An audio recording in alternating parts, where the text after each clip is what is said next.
Hello everyone, welcome. Now today we are going to solve question number 10 of exercise 1.2. So our question is, a bill drawn on 5th June for 6 months, period of the bill 6 month है, was discounted at the rate of 5% per annum. तो rate of interest कितना R कितना है 5% और 19th अक्टूबर. तो bill discount कब हुई 19th October. If the cash value of the bill is rupees 43,500, find the face value of the bill. Cash value दिया हुआ है बिल का, तो हमने क्या लिखा था, cash value equal face value minus bank of discount. ठीक है, तो हम क्या करेंगे यहां पर solution.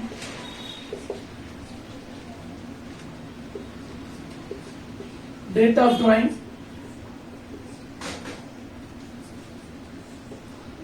5th June,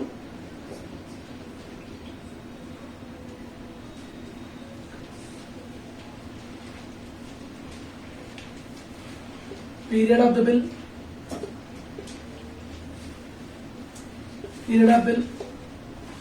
6 month. Now हम क्या निकाल लेंगे अब, नॉमिनल ड्यू डेट.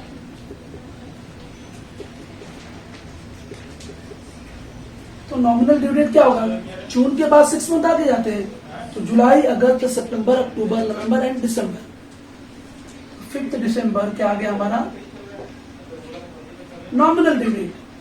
तो लीगल ड्यू डेट क्या होगा, legal due date 3 days grace period का इसमें ऐड कर दें, तो 8th दिसंबर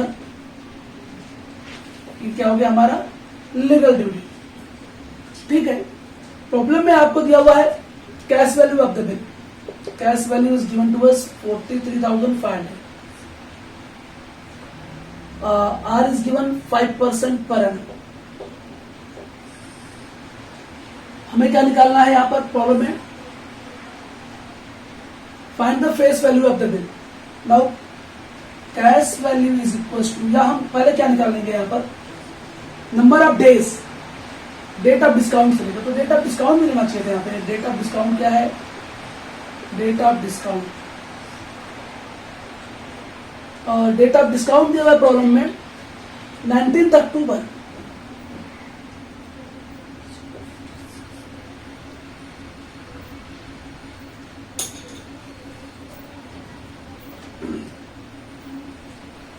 तो अक्टूबर में बिल डिस्काउंट की गई, तो पहले नंबर ऑफ डेज निकालेंगे हम. नंबर ऑफ डेज, चलिए ठीक है, number of days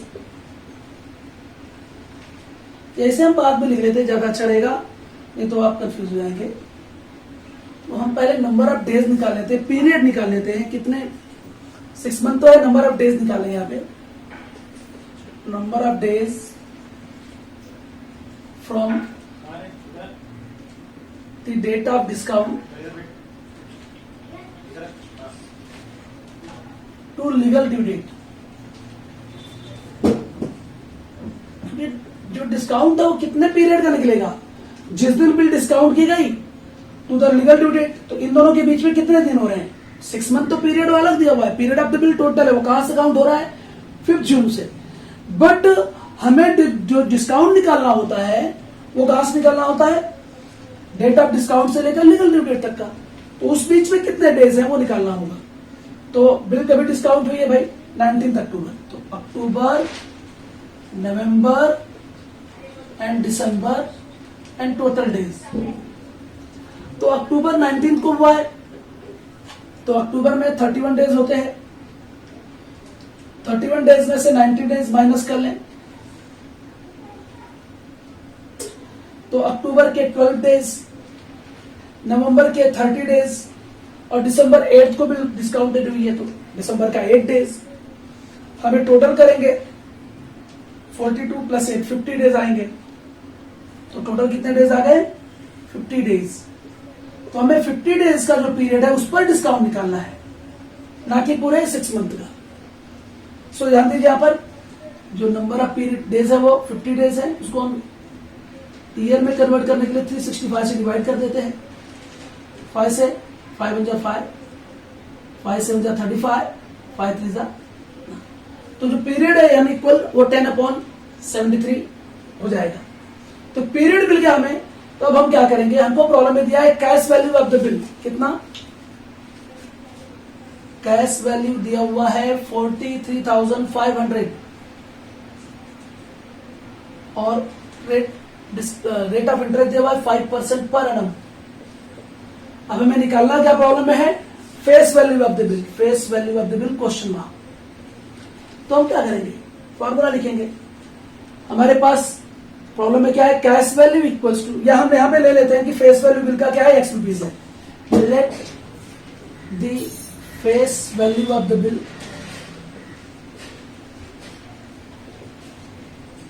B rupees X, अच्छा रहेगा हम X रुपीज अजूम करके करेंगे। तो कैश वैल्यू इक्वल क्या होगा, फॉर्मूला देखिए यहां पर, कैश वैल्यू इक्वल सम डी को मैं क्या कहता हूं, face value minus banker discount, और बैंकर का डिस्काउंट किस पर निकलता है, वही सम डी यानी कि फेस वैल्यू पे निकलता है।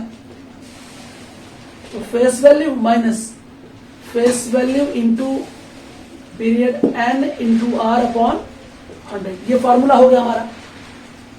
अब हम इस फॉर्मूलेज में वैल्यूज पुटअप करेंगे और बड़ी आसानी से हमारा आंसर आएगा।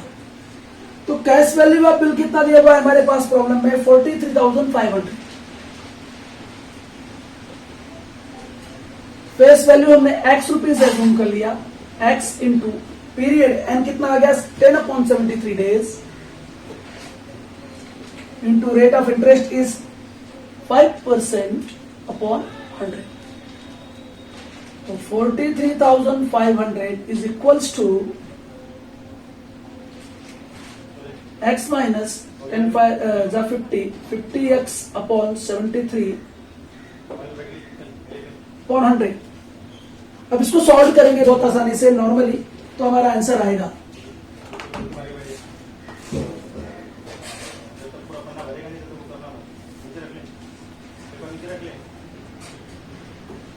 तो हम क्या करेंगे अभी इसके अंदर, और दिमाग से काम लेकर इसको हम, तो 43,500 is equals to x minus 50 upon 73 x into कर देंगे 1/100 हो जाएगा। सो 43,500 is equals to x minus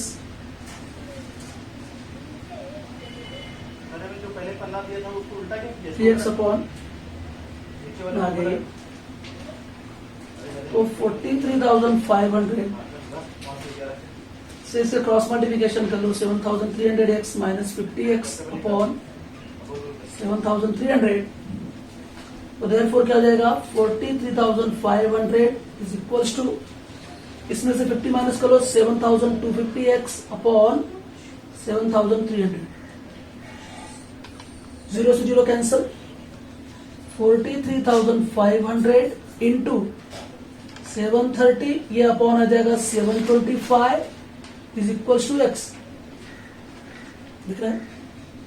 so हम यहां पे कर लेते थोड़ा सा, अब इससे हम डिवाइड करेंगे, इसको कैलकुलेट करेंगे और डिवाइड करेंगे। तो 25 के टेबल से हम कट कर लेते हैं, 25 बन जाए 25,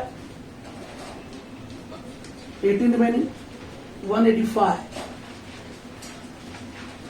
25 7 जा 175, 10 100 हो जाए। 25 से हमने इसको डिवाइड किया तो इतना आया, इंटू 730 अपॉन 25 2 जा 50, तो यहाँ पे आ गया 22, 25 9 जा 225 इज इक्वल्स टू x। तो इसके बाद हम क्या करें,